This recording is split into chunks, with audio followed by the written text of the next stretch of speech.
Hello everyone. तो आज हम लोग पढ़ने वाले हैं क्लास 10th के मैथ्स का पूरा फॉर्मूला। अगर आप जो है इसकी तैयारी कर लेते हैं तकरीबन आपको जो है 10 से 15 नंबर आपको फॉर्मूला में ही मिल जाएगा। और आज अगर फॉर्मूला समझ लेते हो तो पूरा मैथ्स आपका क्लियर है, क्योंकि मैथ में फॉर्मूला बहुत ज्यादा मायने रखता है। तो चलिए इसे क्या करते हैं दोस्तों, स्टार्ट करते हैं। सबसे पहले हम बात कर लेते हैं वास्तविक संख्या। देखेंगे आपको जो है ये जितने भी फॉर्मूला है इन सभी को अपन चैप्टर वाइज लेकर चलने वाले हैं ताकि कभी भी आपको प्रॉब्लम ना हो इसमें। तो चलिए वास्तविक संख्या से आपको जो है फॉर्मूला आपको कैसा मिलने वाला है डियर स्टूडेंट, ध्यान दीजिएगा आप लोग यहां पर से।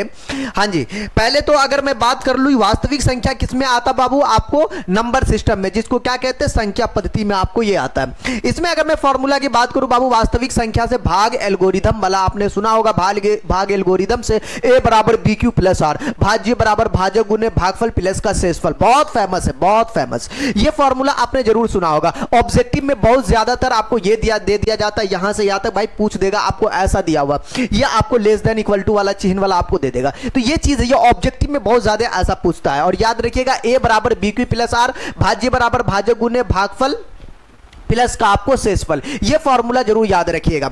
इसके बाद इसमें आप ये वाला फॉर्मूला जानते होंगे, जब आपको जो एचसीएफ कोई भी हो, एचसीएफ जैसे 3 2 4 जो भी होता है उसका क्या करते हैं, आपको ए बी हो, मतलब कोई भी नंबर होगा ए बी एलसीएम होगा, उसका जो है मल्टीपल ऑफ क्या होता है ए बी होता है। मतलब सिंपल सी बात है, मासा गुने का लसा क्या जानते हो हिंदी में आप लोग जानते हो, मासा गुने का लसा बराबर का आप जानते हो दो संख्याओं का गुणनफल। ये वाला फॉर्मूला आपको याद रखनी है, ये फॉर्मूला 100% याद ही रखनी। क्या होता है, दो संख्याओं का गुणनफल होता है। ठीक है, तो ये आपका था वास्तविक संख्या से फॉर्मूला, लेकिन जरूर याद रखिएगा, बिल्कुल मत भूलिएगा और नोट भी करते चलिएगा अभी से। ठीक है, चलिए इसके बाद आपके पास आता है बीजगणित, जिसको हम लोग कहते हैं अलजेब्रा। अलजेब्रा अलजेब्रा बड़ा फेमस है, बीजगणित बहुत कम फेमस होता है आप लोगों के बीच में।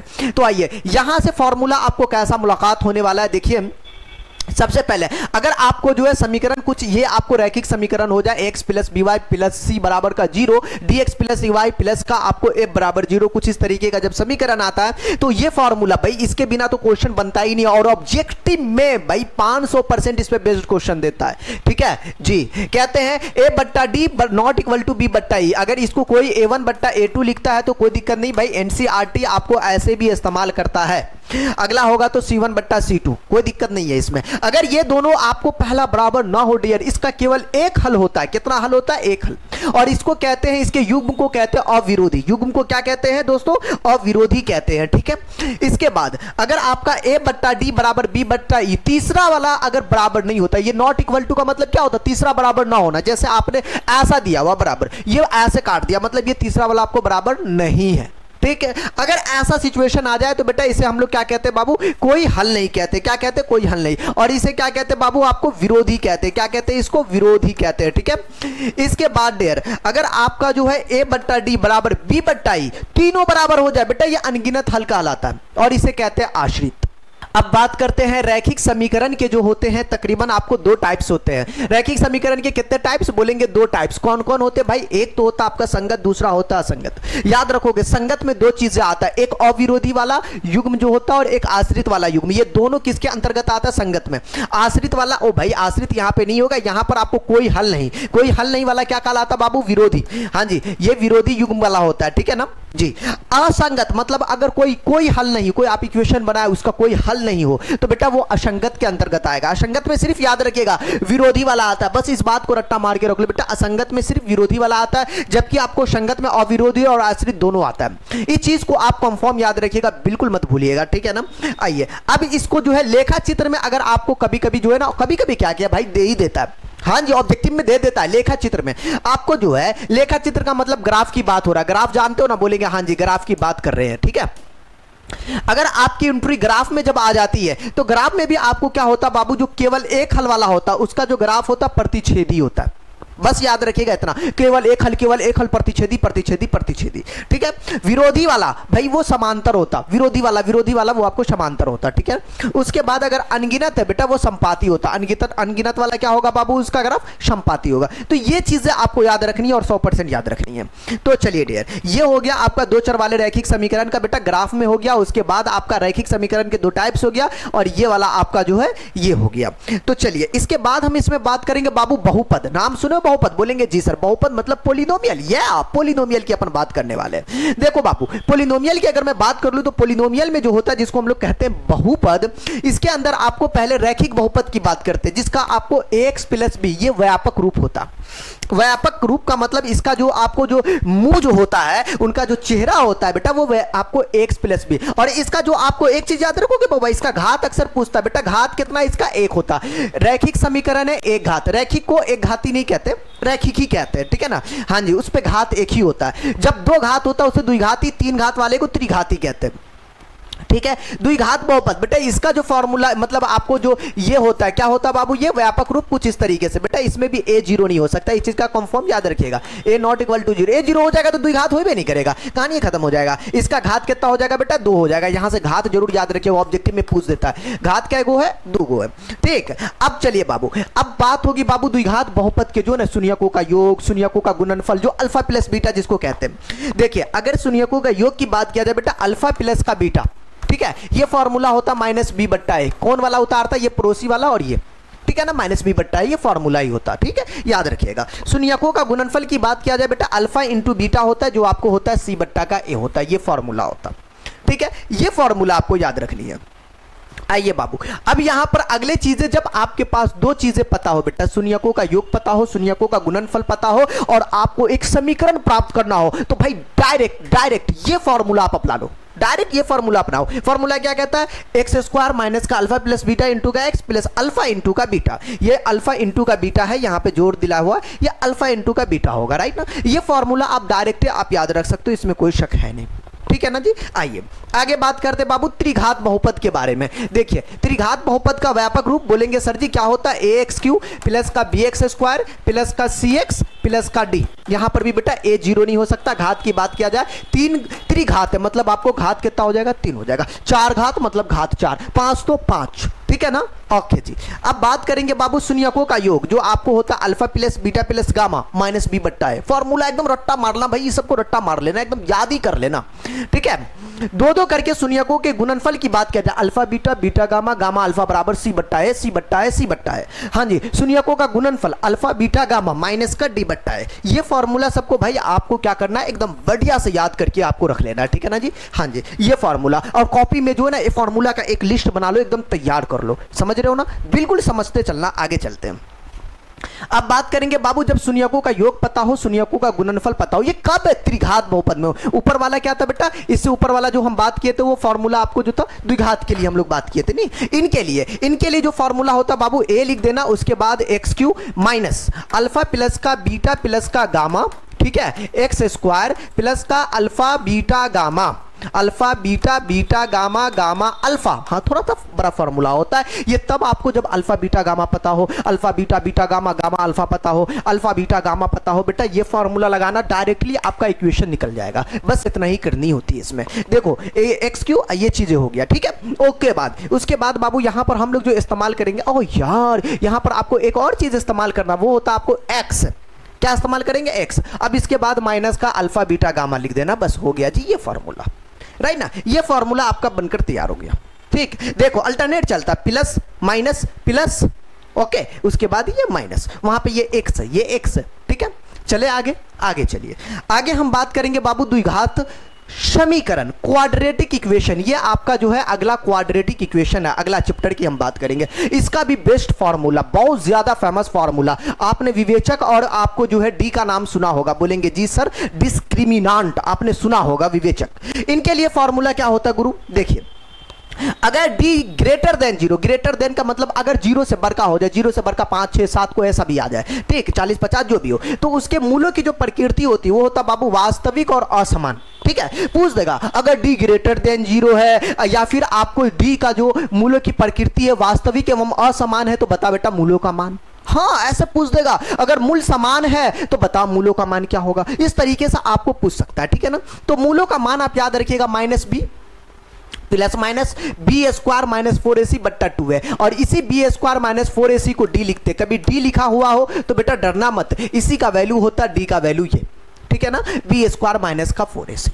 ओके ओके जी, चलिए अगर d बराबर 0 हो जाए, जिसको कहते हैं वास्तविक और आपको जो है बराबर, ठीक है ना, यहाँ वास्तविक गलत लिखा हुआ, आप सही लिखिएगा, वास्तविक और बराबर हो जाए तो बेटा इनका जो फॉर्मूला होगा, जो मूलों का मान होगा दोनों सेम। बच्चा कंफ्यूजन यार, एगो को माइनस एगो को प्लस कर दे रहे बकलेलबा, दोनों माइनस में होता, माइनस बी बट्टा 2 है, माइनस बी बट्टा 2 है, दोनों सेम मान होता है, इसमें कोई शक नहीं है, दोनों सेम मान करोगे, ठीक है। चले आगे, आगे देखिए, अगर आपको d 0 से छोटा हो जाए, d 0 से छोटा का मतलब क्या, d का वैल्यू -3 आ जाए, -5 आ जाए, माइनस में आ जाए, ठीक है, तब उसका मान ही नहीं निकलेगा, वास्तविक मान ही नहीं होगा। क्या होगा, वास्तविक मान नहीं निकलेगा, ठीक है ना। हाँ जी, ये आपको वास्तविक नहीं है, क्लियर है ना, ये चीजें आपको याद रखनी। इसमें आपको कितना सिचुएशन है, बोलेंगे सर 3 कंडीशन है, तीनों कंडीशन को एकदम रट्टा मार के रखना, एकदम याद कर लेना, आपके ऑब्जेक्टिव में टकराएगा तो टकराएगा, कोई रोक ही नहीं सकता, ठीक है। चलो भाई आगे, आगे चलते बाबू, हम बात करेंगे गुणनखंड के लिए। देखो भाई, गुणनखंड के लिए बात करेंगे, अलजेब्रिक फार्मूला की बात करेंगे बाबू। ये फार्मूला आपको जरूरत पड़ता कभी भी, कहीं पर, किसी वक्त भी, कब जरूरत पड़ जाए केकरो पता नहीं है, कहीं पर भी आपको जरूरत पड़ सकता है ये फार्मूला। देखिए फार्मूला क्या कहता है, ध्यान से देखिएगा, हम आपको समझाने वाले हैं। ये a प्लस बी का whole square, a square plus b square plus 2ab, गुरुजी बचपन में याद किए थे, चल बेटा याद किया और अच्छी बात है, रिवाइज कर लो, अगर आता है तो और अच्छी बात है, नहीं आता तो देखते रहो, ठीक है। आ जाइए, अगर इसको कोई ऐसा करके, कोई ए स्क्वायर बी स्क्वायर शुरू में लिखे हुआ है, लड़ना मत, कोई बच्चा आगे ए स्क्वायर 2ab बीच में घुसे रहते, ओ यार लड़ने की कोई जरूरत नहीं बेटा, जोड़ में उलट पुलट के लिख सकते हैं, यही यहां पे लिखा हुआ है, ठीक है। चले आगे, आगे कहता है अगर a माइनस बी का whole square, a square B square minus का 2ab, अगर आप चाहो तो ए स्क्वायर माइनस 2ab प्लस का आप बी स्क्वायर भी कर सकते हो, कोई दिक्कत है नहीं, कोई लड़ने झगड़ने की जरूरत है नहीं, जैसी आपकी इच्छा, जैसा पसंद हो आपको। चले आगे, आगे कहता बाबू ए स्क्वायर माइनस बी स्क्वायर का फॉर्मूला ए माइनस बी ए प्लस बी, या फिर उल्टा भी हो जाता है a plus B into A minus B बराबर का ए स्क्वायर माइनस बी स्क्वायर, उल्टा भी आप इस्तेमाल कर सकते हो, नथिंग प्रॉब्लम, हाँ जी बिल्कुल आप इस्तेमाल कर सकते हो। ये फॉर्मूला कभी कभी जरूरत पड़ता है, लेकिन आपको बहुपद उपद में, द्विघात समीकरण में आपको जरूरत पड़ जाता है ये फॉर्मूला। ये होता है बेटा ए स्क्वायर बी स्क्वायर का फॉर्मूला, ये ए स्क्वायर माइनस बी स्क्वायर का, ए स्क्वायर प्लस बी स्क्वायर का, ए प्लस बी का होल स्क्वायर माइनस का 2ab, निकला कहां से, यहीं से निकलता बाबू, कहां से बाबू, ये देखो माइनस है ना, ध्यान दीजिएगा, ये देखिएगा, ये कहां गया भैया, ये आपको जो है सिमिलरली आप क्या कर सकते हो, इसको इधर भेज दो 2ab को, तो ये माइनस में हो जाएगा, यहीं से ये फॉर्मूला निकलता। अगर कोई बच्चा इसको ऐसे भी लिख सकता है, हाँ अपनी जरूरत बेटा, a माइनस बी का आपको जो है होल स्क्वायर और ये प्लस का 2ab कर सकता है जी, ये इसी का फॉर्मूला वो भी हो सकता, बट यहां पे प्लस है तो यहां माइनस, यहां माइनस है तो यहां प्लस, प्लस माइनस का चक्कर है बेटा, प्लस माइनस का खेल नहीं समझ में आया तो लटका देगा तुम लोग को। आ जा डियर आगे, ये कम जरूरत पड़ता है a plus b plus c का होल स्क्वायर, 9th में ज्यादा जरूरत पड़ता है a square B square c square plus 2ab plus 2bc plus का 2c है, ठीक है ना, ये चीज है। इसका आपको माइनस वाला भी फॉर्मूला है, ठीक। कभी कभी ट्रिगोनोमेट्री में बाबू जो है ए प्लस बी का होल क्यू का भी जरूरत पड़ जाता है, तो ये आपको ए प्लस बी के होल क्यू का फॉर्मूला, ठीक है। अगर ए माइनस बी के होल क्यू की बात किया जाए, ये इनका अल्टरनेट दूसरा भी आपको ऐसे करके लिखा जाता है, तो इससे कोई आपको शक की बात इसमें नहीं है, ठीक है ना, और डरने की तो जरूरत नहीं है, क्लियर है। चलिए आगे, आगे हम बात करते हैं ए क्यू माइनस बी क्यू का फॉर्मूला, ये आपको जो है जरूरत पड़ जाता है ट्रिगोनोमेट्री में 5 नंबरी क्वेश्चन बनाने के लिए, कहीं कहीं पर आपको जरूरत पड़ जाता है, तो याद रख सकते हैं, ठीक है। ये ए क्यू प्लस बी क्यू का फॉर्मूला, ये तो ये जितने भी फॉर्मूला बाबू आपको जो है तकरीबन आपको याद ही रखनी है, ताकि बेहतर रहे और कुछ छूटे ही नहीं, ठीक है। आगे हम बात करेंगे समांतर श्रेणी की बात करेंगे बाबू, तो समांतर श्रेणी की बात किया जाए, जिसको हम लोग शॉर्ट में एपी कहते हैं, क्या कहते हैं, AP, arithmetic progression, AP short name, ठीक है। एपी का बाबू देखिए बाबू, एपी में क्या होता है, अगर आपको प्रथम पद एवं सर्वांतर ज्ञात हो, सर्वांतर जिसको डी कहते हैं, ठीक है ना, अंतर कहते हैं, डिफरेंस, उसका आकर व्यापक पद याद करना हो तो टीएन का एक ही फॉर्मूला होता, बहुत तगड़ा फॉर्मूला होता है, टीएन बराबर ए प्लस का n-1 इंटू का डी, क्लियर है, बोलेंगे ठीक है जी। यहां पर आपको ए का मतलब प्रथम पद, टीएन का मतलब आपको अंतिम पद कह सकते हो, नहीं ये चीज है, एन का मतलब आपको एनवा पद की बात हो रहा है, डी का मतलब आपको सर्वांतर की बात कर रहा है, ठीक है। एपी का बहुत फेमस फार्मूला, इतना फेमस कि कह नहीं सकते हो। डी निकालने का तरीका बेटा T2 माइनस का T1, अगला माइनस का पिछला आप करिएगा, डी आपको निकल जाएगा, ठीक है। चलो भाई आगे, आगे कहता है इनका श्रेणी की हम बात करते हैं बाबू, जो श्रेणी निकालने का तरीका है वो आपको पहला ए, अगला वाला ए प्लस का डी, उसके बाद वाला ए प्लस का 2d, उसके बाद ए प्लस का 3d, ये श्रेणी निकालने का तरीका बहुत फेमस तरीका, बहुत प्यारा तरीका है, ठीक है ना। अगर आपको एपी निकालना हो तो इसका आप इस्तेमाल कर सकते हो, ए पता हो डी पता हो, आप इसमें वैल्यू डालो आपका निकल जाएगा, ठीक है ना, बल्ले बल्ले है। आइए, एपी के एन पदों का योग, जिसको हम लोग कहते हैं एपी के सम का फॉर्मूला, सम मतलब जोड़ का, टोटल के जोड़ का आपको फॉर्मूला निकालने का तरीका बाबू ध्यान दीजिएगा, एस एन बराबर आपको जो है लगा सकते हो n/2 2a प्लस का n-1 इंटीग्रल टी, ये फॉर्मूला आप लगा सकते हो। लेकिन जब आपको अंतिम पद पता हो, अंतिम पद पता हो और a पता हो, n पता हो, डायरेक्टली आप ये फॉर्मूला लगा सकते हो। ये अंतिम पद के लिए डायरेक्ट अंतिम पद पता हो बेटा, ये फॉर्मूला लगा दो, आपकी कहानी हिट हो एकदम, बल्ले बल्ले 2 स्टेप में बन के तैयार हो जाएगा। ठीक है ना? हाँ जी, इसका इस्तेमाल आप क्वेश्चन पे करोगे तब बेहतरीन समझ में आएगा। अगर इससे पहले आपने पढ़ा होगा, अगर ये सब चीजें पढ़ा होगा तो आज ये फॉर्मूला एकदम भेजा में जो है ना एकदम यूं ही जाएगा कि आप समझ नहीं सकते। ओ यार ये तो पढ़े हुए थे, ये तो बच्चा वाला चीज है, ऐसा मैटर होगा। तो चलो भाई अब बात करेंगे बाबू त्रिकोणमिति। नाम सुने हो? बोलेंगे जी सर जी ट्रिगोनोमेट्री नाम सुने, ये इसका भी बड़ा फेमस फार्मूला होता है साइन कॉस वाला। हाँ, उसी फार्मूला की अभी हम बात कर रहे हैं बाबू, ध्यान दीजिएगा। अगर ट्रिगोनोमेट्री के फॉर्मूला की बात किया जाए, पहला number sine theta into cosec theta ले ले बेटा, इंटू में ये 1 होता। ठीक है, अगर आप साइन थीटा को अकेला करोगे तो जो गुना में होता है वो भाग में जाता है। ये फॉर्मूला भाई सभी फॉर्मूला को याद रखना, ध्यान से सुनना। ठीक है, कॉसेक थीटा को आप अकेला करोगे तो ये होगा बाबू 1 साइन थीटा, और cos theta into sec theta करते तो बेटा ये आपको 1 होता। ठीक है ना, ये फॉर्मूला आपको, ठीक है, इसको आप याद रख सकते हो। ठीक है, कॉस थीटा को यहां से अपन अकेला करेंगे तो बोलेंगे सर जी जो गुना में हो जाएगा भाग में। उसी प्रकार आप यहां से सेक थीटा को अकेला करेंगे तो कॉस कहां जाएगा बाबू? भाग में जाएगा, गुना वाला भाग में जाता है। ठीक है, और आप जानते हो tan theta into cot theta क्या होता है? 1। अगर आप टेन को अकेला करते हो तो 1 कॉट, और कॉट को अकेला करोगे तो 1 का टेन। एकदम बेसिक फॉर्मूला है, इसमें कोई अभी नई चीजें नहीं है। ठीक है, टेन का फॉर्मूला होता बाबू साइन थीटा बट्टा कॉस थीटा, इन फॉर्मूला सबको आपको याद रखनी है। कॉट का फॉर्मूला कॉस बट्टा का साइन थीटा होता है। ठीक है, चलिए आगे आगे, ये फॉर्मूला आपका बहुत फेमस है, sine square theta plus cos square theta क्या होता बाबू? 1 होता। अगर आप यहां से साइन स्क्वायर थीटा को आप अकेला करते हो तो इसको लिखोगे 1 माइनस का कॉस स्क्वायर थीटा। बोलेंगे जी सर इसमें भी हमें कोई शक नहीं है। नहीं, इसके बाद अगर आप जो है आगे कुछ करोगे तो ज्यादा ज्यादा कॉस स्क्वायर थीटा को वापस आप अकेला कर सकते हो, तो ये लिख सकते हो 1 माइनस का साइन स्क्वायर थीटा। ठीक है, अगर आप चाहो तो स्क्वायर हटाओगे तो इसको रूट के अंदर भी डाल सकते हो, तो वो आपकी इच्छा है, जब जरूरत पड़े तो वो भी आपको इस्तेमाल होता है। चलिए, sec square theta minus tan square theta बाबू क्या होता है? 1 होता है। अगर आपने सेक स्क्वायर थीटा को अपने अकेला किया तो बाबू 1, ये टेन इधर गया तो 1 प्लस का टेन स्क्वायर थीटा बोलोगे। ठीक है, ओके जी। अगर आपने टेन स्क्वायर थीटा को अकेला किया तो भाई ये क्या हो जाएगा? सेक स्क्वायर थीटा, 1 को अपने पास ले लो, माइनस का 1, टेन इधर गया तो माइनस है तो प्लस हो जाएगा, ये टेन स्क्वायर थीटा हो जाएगा। ठीक है, cosec square theta minus cot square theta क्या होता है बाबू? आपको ये 1 होता है। सिमिलरली यहां से भी आप कॉसेक स्क्वायर थीटा को अकेला कर सकते हो, कॉट स्क्वायर थीटा को भी आप अकेला करके फॉर्मूला निकाल सकते हो, कोई इसमें नई चीज नहीं है। ठीक है, सिमिलरली ऊपर के जैसा ट्रिगोनोमेट्री का आपको जो है ये फॉर्मूला एंगल वाला आपने देखा है कभी? बोलेंगे जी सर जी ये फॉर्मूला तो हमने देखा है, इसमें आपको ज्यादा नहीं 3 आपको याद रखनी है, और ऑटोमेटिक अगला आपको तीनों याद हो सकता है, मात्र आपको 3 याद रखनी है। ठीक है, पहला नंबर ध्यान दीजिएगा, 0 से लेकर 90 डिग्री तक ही है। साइन 0 का वैल्यू आप 0, sine 30 is 1/2, sine 45 1/√2, sine 60 is √3/2, और साइन 90 इज 1।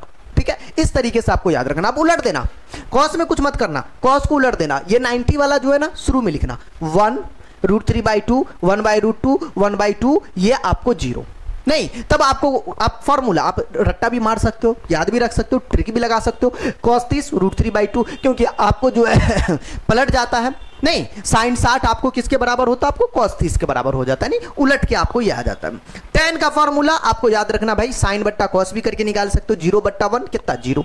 हाँ जी, तो ऐसे भी याद रख सकते हो, कोई जरूरत है नहीं कि आपको वैसे भी, लेकिन हाँ मैं तो बोलूंगा बेटा जैसे भी ये 3 याद रख लो, उसके बाद ये तो तीनों का उल्टा ही अगला होता, तो अगला तो आपको ट्रिक समझो या फॉर्मूला समझो, जो समझो उलट करके आप याद रख सकते हो। tan 0 का वैल्यू बेटा कितना होता? बोलेंगे सर जी 0 हो जाता। tan 30 का वैल्यू आपको 1/√3, tan 45 1, tan 60 आपको √3, tan 90 इज अनडिफाइंड। नहीं, क्या होता? अनडिफाइंड, जिसको इन्फिनिटी कहते हैं। क्लियर है? ओके जी। अब ये कैसे याद करेंगे? कॉसेक हुआ, सेक हुआ, कॉट हुआ, इसे रट्टा नहीं माननी है, इसे याद करने की जरूरत नहीं है। आपको साइन याद रखना है। बोलेंगे जी सर जी साइन 0 का वैल्यू 0, कॉस 0, कॉसेक 0 का वैल्यू पूछ रहा है, क्योंकि साइन का उल्टा कॉसेक, टेन का उल्टा कॉट, और उसके बाद जो है क्या टेन का उल्टा कॉट हो गया, और उसके बाद जो कॉस का उल्टा सेक हो जाएगा। नहीं, अब देखिए पूछा आपको कॉसेक 0 का वैल्यू, टेंशन मत लेना, साइन 0 का वैल्यू कितना? बोलेंगे 0, उलट देना। 0 का उल्टा हमेशा समझो अनडिफाइंड, मतलब इन्फिनिटी। 0 का उल्टा इन्फिनिटी, 0 का उल्टा इन्फिनिटी, इन्फिनिटी हो गया। बोलेंगे ठीक है जी। अब बोला बुआ कॉसेक 30 का वैल्यू, हमें साइन 30 वैल्यू पता है, साइन 30 1/2, उलट देंगे 2/1 मतलब 2। ठीक है, तो इस तरीके से आप इसको क्या कर सकते हैं? याद रख सकते हो। बहुत प्यारा ट्रिक भी है, फॉर्मूला भी है। नहीं समझ में आता तो भाई डायरेक्टली याद रखो, लेकिन याद रखो मोस्ट VBI ट्रिगोनोमेट्री का ये फॉर्मूला है। ठीक है, चलिए आगे।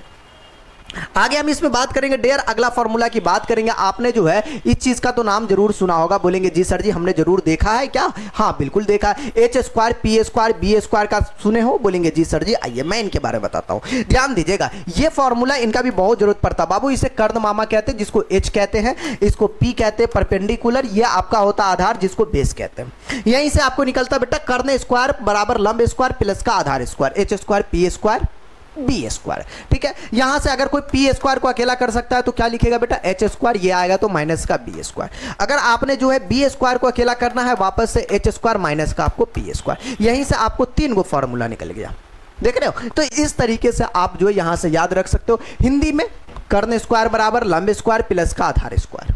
ठीक है जी, चलिए तो ये हिंदी में भी आप याद रख सकते हो। इंग्लिश में कुछ ज़्यादा ही पब्लिक इस्तेमाल करने लगा है, अब फेमस ज़्यादा होता है क्योंकि इसमें ज़्यादा लिखने की जरूरत नहीं पड़ता। बेटा साइन थीटा, साइन का फॉर्मूला पी बट्टा एच, लंब बट्टा आधार। आप हिंदी में लिख सकते हो कितना बेटा? लंब बट्टा आधार, सॉरी लंब बट्टा कर्ण। एच का मतलब कर्ण होता है, हाइपोटेनियस जिसको कहते हैं। कॉसेक कॉस थीटा का बाबू बी बट्टा एच, बोलेंगे सर जी आपको जो है आधार बट्टा का क्या चीज? कर्ण, आधार बट्टा का कर्ण। ठीक है, आप लिख भी सकते हैं ऐसे करके आधार बट्टा का कर्ण। आप ये फॉर्मूला अपने से जो मैं बात बोल रहा हूं अगर आप कॉपी में नोट कर रहे हो उस चीज को लिख सकते हो, सिंपल सी बात है। यहाँ नहीं लिखा, मैं जो बोल रहा हूं उसे तो फॉलो करके आप लिख सकते हो। tan का फॉर्मूला भाई पी बट्टा बी, मतलब क्या होता है? लंब बट्टा का आपको आधार होता है। क्या होता है? लंब बट्टा का आधार। नहीं, ये चीजें ये आप याद रख सकते हो। ये 3 याद है, इसी को उलट देना। साइन का उल्टा क्या होता? कौशिक होता, मतलब ये पलट जाएगा, एच बट्टा का पी हो जाएगा बस। उसके बाद सेक पूछेगा तो ये एच बट्टा बी, कॉट पूछेगा बी बट्टा का पी, उलट देना, बाकी कुछ है नहीं। ठीक है ना? हाँ जी, इनके लिए ट्रिक भी है, आप ट्रिक का भी इस्तेमाल कर सकते हो, डोंट वरी। बोलेंगे कौन ट्रिक है? ट्रिक बता दूं क्या? नहीं भी बताऊंगा तो चलेगा। ये कौशिक के लिए एच बट्टा पी, ये मैं तो बोलूंगा इन्हें याद रखने की जरूरत नहीं है बेटा, उलटने का काम कर लो। अगर आपको उलट पुलट मारने आता है तो दिक्कत आपको नहीं होने वाला। ठीक है, चलिए आपको कोटि पूरा कोण के लिए हम बात करेंगे बाबू। आप जानते हो साइन 90 माइनस थीटा क्या होता है बेटा? Cos theta. साइन 90 में से थीटा गया कॉस, और उसके बाद कॉस 90 माइनस थीटा बेटा साइन होता है। यहां पे आपको उल्टा कुछ और होता है, सेक का उल्टा यहाँ पे कॉसेक होता, साइन का उल्टा यहाँ पे कॉस होता। ठीक है, हाँ जी, कॉसेक मत समझना, यहाँ पे थोड़ा खरीद चेंज हो जाता है। tan का आपको होता है कॉट थीटा। बोलेंगे सर 3 और कहाँ है? 3 बस, कुछ नहीं। सेक 90 माइनस थीटा आपका हो जाएगा बाबू, आपको क्या होगा? कॉसेक थीटा, अगला वाला आप लिख लीजिएगा। ठीक है, ओके जी। और कॉसेक 90 माइनस थीटा आप जब आपके पास होगा तो इसको आप सेक थीटा में बदल सकते हो। 3 याद रखो, 3 ऑटोमेटिक है। ठीक है ना? उसके बाद कॉट 90 माइनस थीटा को आप लिख सकते हो tan थीटा। ठीक है जी, ये आप लिख सकते हो। चले आगे, आगे चलिए। अब बात करेंगे क्षेत्रमिति, जिसको कहते हैं मेंसुरेशन। ठीक है ना? मेंसुरेशन का फॉर्मूला आपको डायरेक्ट भी पूछ देता, मेंसुरेशन पे बेस्ड फॉर्मूला बेस्ड आपको क्वेश्चन भी पूछता है। ध्यान दीजिएगा कैसे। पहले हम इसकी बात करेंगे सर्किल का। नाम सुने हो सर्किल? गुरुजी सर्किल का तो हमने नाम सुना है। इनको कहते हैं आपको व्यास आधा हो तो रेडियस कहते हैं, मतलब आपको क्या कहते हैं? त्रिज्या कहते हैं। ठीक है, विड्थ पहली बात होगी। विड्थ की परिधि बेटा 2 पाई आर लिखिएगा। विड्थ का क्षेत्रफल पाई आर स्क्वायर। विड्थ के चतुर्थांश का क्षेत्रफल की बात किया जाए, मतलब 4 भाग वाला, तो इसका 1/4 पाई आर स्क्वायर, बहुत फेमस है ये भी। हाँ जी, इस पे 2 अंक का फॉर्मूला पूछ देता है। फॉर्मूला बोले मतलब क्वेश्चन बेस्ड। उसके बाद विड्थ से हमने बनाया अर्धवृत्त। क्या चीज बाबू? अर्धवृत्त। क्या चीज है? आधा वृत्त। अगर अर्धवृत्त का क्षेत्रफल की बात किया जाए, कुछ नहीं बाबू, पाई आर स्क्वायर में 2 से भाग लगा देना, मतलब 1/2 पाई आर स्क्वायर। ये फॉर्मूला आप लिख दीजिएगा। नहीं, अगर अर्धवृत्त की परिमिति की बात किया जाए तो बाबू पाई प्लस का 2 × r, आप ये वाला इस्तेमाल कर दीजिएगा। ठीक है, ओके जी।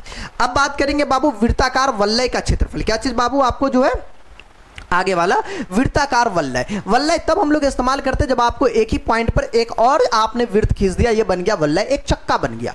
चक्का उक्का की बात किया जाए तो इसी का आपको क्या कर लेते? परिधि निकाल लेते। नहीं, ये चीजें हैं, 1 राउंड के चक्का का एक परिधि निकालते। नहीं, वलय का क्षेत्रफल का फॉर्मूला बाबू पाई आर स्क्वायर माइनस का आर स्क्वायर। ठीक है, ये कैपिटल वाला और ये छोटका वाला आर, त्रिज्या। ठीक है ना? इसी फॉर्मूला को कोई बच्चा अगर ऐसे लिखता आर A square minus B square, A plus का बी इंटू ए माइनस का बी, तो आपको लड़ना नहीं है। इसी फॉर्मूला को आप ऐसे भी अप्लाई कर सकते हो। ठीक है ना? हाँ जी, जरूरत के अनुसार आप इस्तेमाल कर सकते हो। अब बात होगा बाबू त्रिज्यखंड। त्रिज्यखंड मतलब किसी वृत्त में से एक छोटा सा आपको खंड काटना हो, यह आपका कहलाता है त्रिज्यीय एक खंड हो गया, छोटा वाला। ठीक है, इसका फॉर्मूला होता बाबू, जो क्षेत्रफल होता पाई आर स्क्वायर थीटा बट्टा में आप 360 आप अप्लाई कर सकते हो। ठीक है, चाप का फॉर्मूला मतलब यहां से यहां तक का अगर कोई बोल दे ये चाप हुआ, ये क्या हुआ बेटा? यहां से यहां तक वाला चाप हुआ। इसका फॉर्मूला डायरेक्टली आप लगा सकते हो, पाई आर थीटा बट्टा में आपको 180 लगा सकते हो, इसमें कुछ दिक्कत है नहीं। ठीक है, है, आप डायरेक्ट अप्लाई इसका कर सकते हो। वृत्तखंड की बात किया जाए, देखो बाबू आपने जो है ये था क्या चीज, आपका जो है तिर्यखंड की बात थी, देखो ना छोटा सा आपको किसी वृत्त से आपका एक पार्ट कटा हुआ, ठीक है। अगर आपको वृत्तखंड की बात किया जाए, पूरे वृत्त के खंड की बात किया जाए, उनके लिए आपको ये फॉर्मूला होता है, वृत्तखंड की परिमिति का फॉर्मूला ये l प्लस का पाई r थीटा बट्टा में 180। ये जनरली कम इस्तेमाल होता है, ये दोनों बहुत ज्यादा आपका इस्तेमाल होता है एग्जाम में, ये दोनों का ज्यादा आपको पूछने की संभावना होती है, ठीक है। हाँ जी, डायरेक्टली फॉर्मूला भी ठोक देगा, डायरेक्टली फॉर्मूला भी। आयतन और पृष्ठीय क्षेत्रफल में हम लोग चले जाते हैं। अगर आप इसमें फॉर्मूला की बात किया जाए तो घन से संबंधित सूत्र, पहले घन की बात किया जाए, क्यूब जिसको नहीं कहते जी, बचपन में कितना क्यूब सॉल्व करते रहते हो, उसी क्यूब की बात हो रही है। घन का संपूर्ण पृष्ठ क्षेत्रफल 6 गुने का भुजा स्क्वायर, ये ए का मतलब भुजा समझिएगा, ए का मतलब क्या चीज बाबू, भुजा, ठीक है। घन का वक्र पृष्ठ क्षेत्रफल 4a स्क्वायर, जिसको पार्श्व पृष्ठ क्षेत्रफल भी कहते हैं, वक्र का मतलब। घन का आयतन मतलब भुजा क्यूब या फिर एल क्यूब, भुजा को ए से भी लिख देते, एल से भी लिख देते, डायरेक्टली आप भुजा भी लिख सकते हो। भुजा का मतलब ये साइड की बात हो रही है, क्लियर। आइए अब बात हो गई, घन का आयतन हो गया। घन के विकर्ण की लंबाई a इंटू का √3, मतलब आपको जो है कभी कभी ऐसा भी दिखेगा √3 इंटू का a या √3 इंटू भुजा। घन का पार्श्व पृष्ठीय क्षेत्रफल, मतलब ये आपको पार्श्व बोले नहीं, घन का अगर पार्श्व बोले या फिर आपको जो वक्र पृष्ठ क्षेत्रफल बोले बेटा 4a स्क्वायर ही होता है, क्लियर है। चलिए अब बात करेंगे बाबू घनाभ।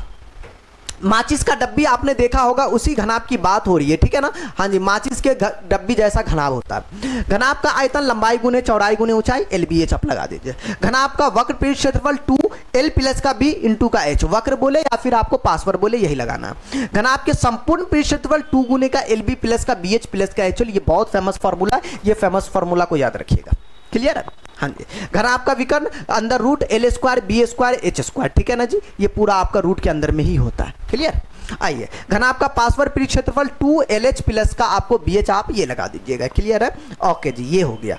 अब हमारे पास है बेलन बाबू, बेलन जिसको हम लोग सिलेंडर कहते हैं, क्या कहते हैं बाबू, सिलेंडर। आपने सिलेंडर का नाम सुना होगा, बोलेंगे जी सर जी हमने सिलेंडर का नाम सुने हुए। बेलन का आयतन पाई स्क्वायर H, नहीं, ओके जी। उसके बाद आप बेलन का वक्र पृष्ठ क्षेत्रफल 2 पाई R H आप लगा दीजिएगा। बेलन का संपूर्ण पृष्ठ क्षेत्रफल 2 पाई R इंटू का R प्लस का H, राइट। उसके बाद लंबवृत्तीय बेलन के आधार का क्षेत्रफल बाबू आप पाई R स्क्वायर लगा दीजिएगा, ये वाला, इसका ये वृत्त है ना, तो वृत्त का क्षेत्रफल पाई R स्क्वायर ही होता। खोखले बेलन का आयतन, भाई ये फॉर्मूला याद रखिएगा, और इसी फॉर्मूला को खोखले बेलने को जो है R माइनस के R का आप स्क्वायर में भी लिख सकते, कोई R1 R2 भी कर सकता है, इसमें कोई शक है नहीं, क्लियर। आइए उसके बाद है शंकु। शंकु जिसको हम लोग कहते हैं आपको कोण। शंकु की अगर बात किया जाए माय डियर स्टूडेंट, तो आप इस पर ध्यान दे सकते हैं। तो शंकु का पृष्ठीय क्षेत्रफल की बात किया जाए, अगर आपके पास कोई शंकु है तो उस शंकु का जो है पृष्ठीय क्षेत्रफल पाई आर एल, पूर्ण पृष्ठ क्षेत्रफल पाई आर इंटू एल प्लस का आर लगा दीजिएगा, और शंकु का आयतन 1/3 पाई आर स्क्वायर, ठीक। तो ये फार्मूला आप लगा दीजिएगा, बहुत प्यारा फार्मूला और ज्यादा फेमस भी है, नहीं। हाँ जी, 1/3 पाई स्क्वायर एच होता ना। चलिए बहुत अच्छी बात है, आगे चलिए। गोला, गोला देखो, बोलेंगे सर वृत्त और गोला में क्या फर्क है बेटा। वृत्त का मतलब हुआ कोई एक आपको मुंह पर का हुआ, गोला मतलब पूरा फुटबॉल की बात हो रही है, गेंद की बात हो रही है, तो ये आपको अलग है ना, वृत्त और गोला में, वरना पागल ना हो जाओ ठीक है ना। ओके जी, गोला का आयतन 4/3 पाई आर क्यूब होता, ठीक है। हाँ जी, उसके बाद गोला का आयतन, गोला का संपूर्ण पृष्ठ क्षेत्रफल 4 पाई आर स्क्वायर, गोला में वक्र पक्र कुछ चक्कर नहीं होता, पूरा तो गोले होता वो, ठीक है ना। गोलाकार छिलके का आयतन 4/3 पाई इंटू का आर का पावर 3 माइनस का आर का पावर 3, ये बड़का आर है, ये छोटका आर है, ठीक है ना।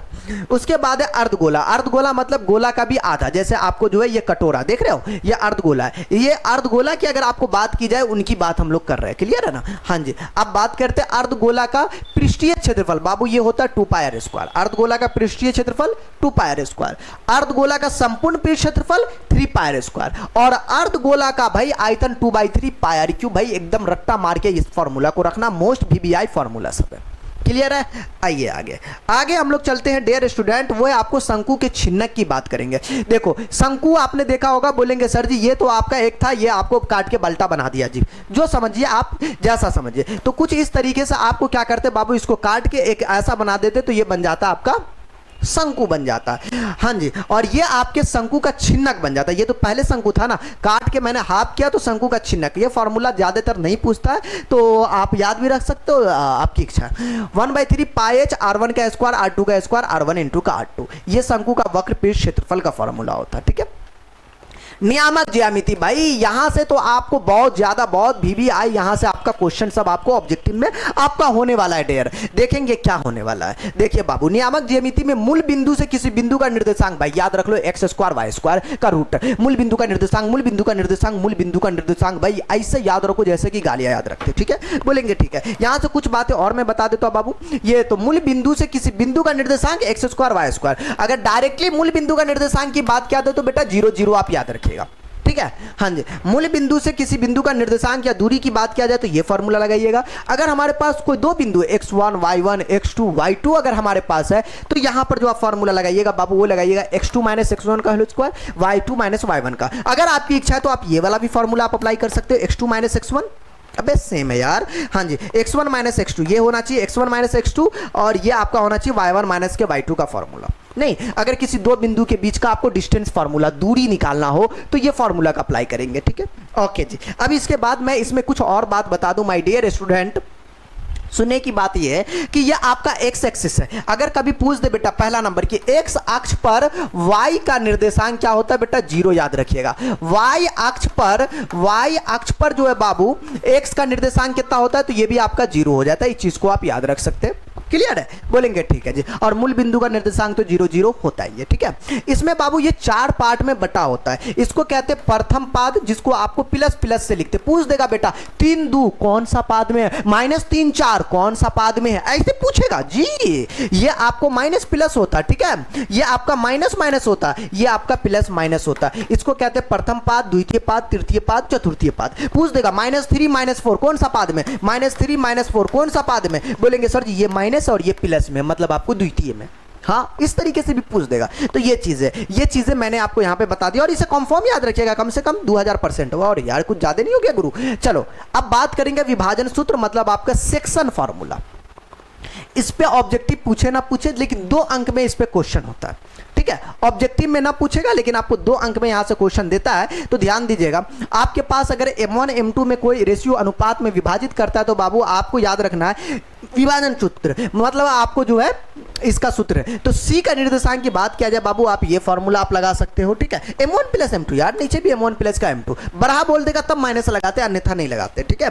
हाँ जी, ये चीज है। अगर आपके पास जो है यहां से अगर आपको पूछा जाए, ये ऑब्जेक्टिव की याद रखिएगा, ऑब्जेक्टिव में इस पे बेस्ड क्वेश्चन पूछता है। इसको कहते हैं मध्य बिंदु के निर्देशांक का फॉर्मूला बाबू। क्या कहते हैं इसको बाबू हम लोग, मध्य बिंदु के निर्देशांक का formula. x1 plus x2/2 y1 plus के y2/2, ये मध्य बिंदु के निर्देशांक का फॉर्मूला होता है, आप इसे याद रखिएगा, ठीक है। हाँ जी, ये चीज है। अगर आपको जो है त्रिभुज के केंद्रक का निर्देशांक की बात किया जाए, किसके बाबू, त्रिभुज के केंद्रक का निर्देशांक x1 x2 x3/3 y1 plus y2 plus y3 plus कुछ नहीं, बट हमें 3 कर देना, ठीक है। ये त्रिभुज के केंद्रक के निर्देशांक का फॉर्मूला होता है, क्लियर। अगर पूछे त्रिभुज के केंद्रक का निर्देशांक तो आप ये फॉर्मूला का आप अप्लाई कर सकते हो, ठीक है।